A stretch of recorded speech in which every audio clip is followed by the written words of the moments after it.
कौसल्या सुप्रजा रामपूर्वा सन्ध्या प्रवर्तते। उत्तिष्ठ नरशार्दूला कर्तव्यं दैवमाह्निकम्। कौसल्या सुप्रजा रामपूर्वा सन्ध्या प्रवर्तते। उत्तिष्ठ नरशार्दूला कर्तव्यं दैवमाह्निकम्। उत्तिष्ठोत्तिष्ठ गोविन्द उत्तिष्ठ गरुडध्वज। उत्तिष्ठ कमलाकान्ता त्रैलोक्यं मङ्गलं कुरु। उत्तिष्ठोत्तिष्ठ गोविन्द उत्तिष्ठ गरुडध्वज। उत्तिष्ठ कमलाकान्ता त्रैलोक्यं मङ्गलं कुरु। मातः समस्तजगतां मधुकैटभारे। वक्षो विहारिणि मनोहर दिव्यमूर्ते। श्रीस्वामिनिसृत जनप्रियदानशीले। श्रीवेङ्कटेश दयिते तव सुप्रभातम्। तव सुप्रभातमरविन्दलोचने। भवतु प्रसन्नमुखचन्द्रमण्डले। विधिशङ्करीन्द्रवनिताभिरचिते। वृषशैलनाथदैते दयानिधे। अत्र्यादिसप्तऋषयः समुपास्य सन्ध्या। आकाशसिन्धुकमलानि मनोहराणि। आदाय पादयुगमर्चयितुं प्रपन्नाः। शेषाद्रिशेखर विभो तव सुप्रभातम्। पञ्चाननाब्ज भव षण्मुखवासवाद्याः। त्रैविक्रमादिचरितं विबुधाः स्तुवन्ति। भाषापतिः पठति वासरशुद्धिमारात्। शेषाद्रिशेखर विभो तव सुप्रभातम्। ईषत्प्रफुल्ल सरसीरुहनारिकेल पूगद्रुमादिसु मनोहर पालिकानाम्। आवाति मन्दमनिलः सह दिव्यगन्धैः। शेषाद्रिशेखर विभो तव सुप्रभातम्। उन्मील्यनेत्रयुगमुत्तमपञ्चरस्थाः। पात्रावशिष्टकदलीफलपायसानि। भुक्त्वा सलीलमधकेलिसुखाः पठन्ति। शेषाद्रिशेखर विभो तव सुप्रभातम्। तन्त्री प्रकर्ष मधुरस्वनया विपञ्च्या। गायत्यनन्तचरितं तव नारदोऽपि। भाषा समग्रमसत्कृतचारुरम्यम्। शेषाद्रिशेखर विभो तव सुप्रभातम्। भृङ्गावळी च मकरन्दरसानुविद्ध झुङ्कारगीतनिनदैः सह सेवनाय। निर्यात्युपान्तसरसी कमलोदरेभ्यः। शेषाद्रिशेखर विभो तव सुप्रभातम्। योषा गणेन वरदद्धि विमध्यमाने। घोषालयेषु दधिबन्धनतीव्रघोषा। रोषात् कलिन्दधते कुकुभश्च कुम्भाः। शेषाद्रिशेखर विभो तव सुप्रभातम्। पद्मेशमित्रशतपत्रगताणि वर्गाः। हर्तुं श्रियं कुवलयस्य निजाङ्गलक्ष्म्याः। भेरीनिनादमिव बिभ्रति प्रनादम्। शेषाद्रिशेखर विभो तव सुप्रभातम्।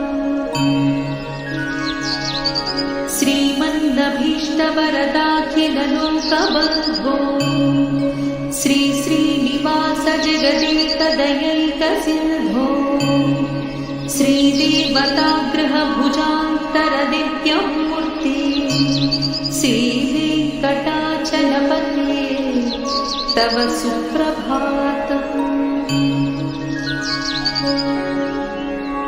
श्री स्वामी पुष्करिणिकाप्लवनिर्मलाङ्गाः श्रेयोद्धिनो हरविरुचि सनन्दनाद्या द्वारे वसन्ति वरवेत्रहसोत्तमाङ्गाः श्रीवेङ्कटाचलपते तव सुप्रभातम्।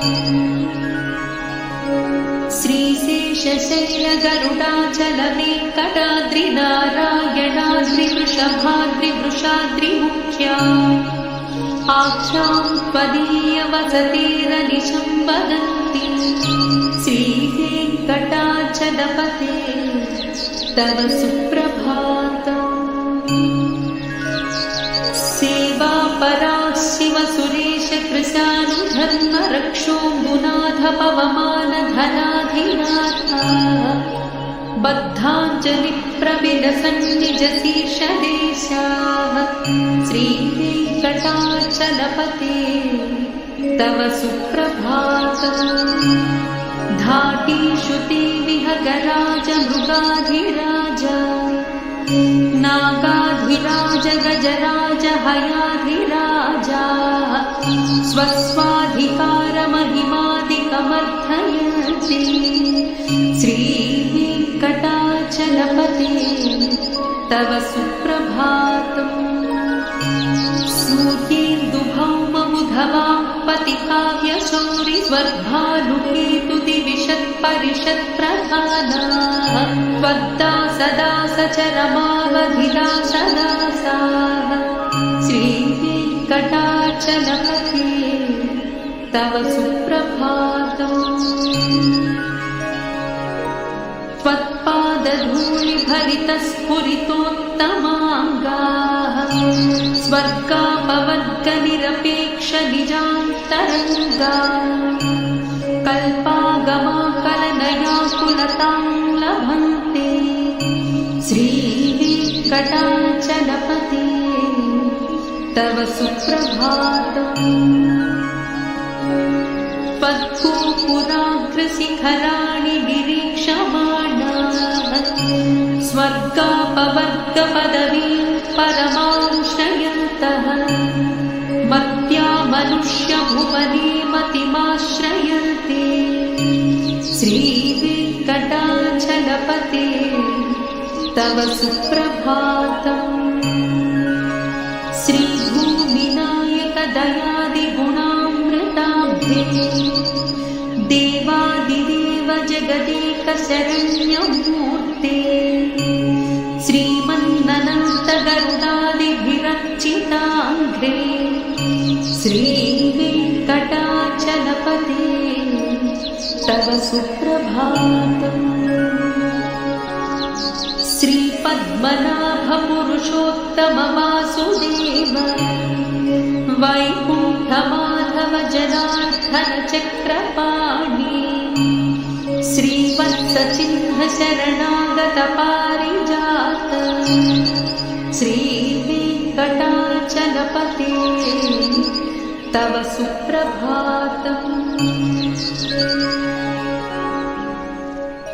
कन्दर्पदर्पहर सुन्दर दिव्यमूर्ते कान्ताकुचाम्बुरुह कुट्मललोलदृष्टे कल्याण निर्मल गुणाकर दिव्यकीर्ते श्रीवेङ्कटाचलपते तव सुप्रभातम्। नीलाकृते कमठकोल नृसिंहवर्णी स्वामी परश्वथ तपोधन रामचन्द्र शेषांश रामयदुनन्दन कल्किरूप श्रीवेङ्कटाचलपते तव सुप्रभातम्। येन सुगन्धितीर्थम् दिव्यं वियत्सरति हेमघटेषु पूर्णम् धृत्पाद्यवैदिकशिखामणयः प्रहृष्टाः तिष्ठन्ति वेङ्कटपते तव सुप्रभातम्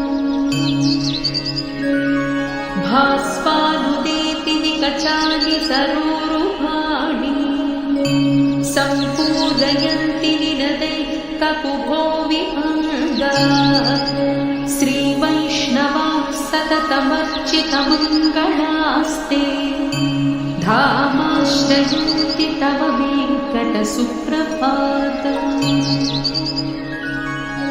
ब्रह्मादयाः सुरवराः समहर्षयस्ते सन्तः सनन्दनमुखास्त्वधयोगिवर्याः धामान्तिके तव विमङ्गलमस्तु हस्ताः श्रीवेङ्कटाचलपते तव सुप्रभातम् लक्ष्मीनिवासनिरपद्य गुणैकसिन्धो संसारसागरसमुत्तरणैकसेतो वेदान्तवेद्यनिजवैभवभक्तभोग्य श्रीवेङ्कटाचलपते तव सुप्रभातम् इत्थं वृषाचलपतेरिह सुप्रभातम् ये मानवाः प्रतिदिनं पठितुं प्रवृत्ताः तेषां प्रभातसमये स्मृतिरङ्गभाजा प्रज्ञां परार्थसुलभां परमां प्रसूते।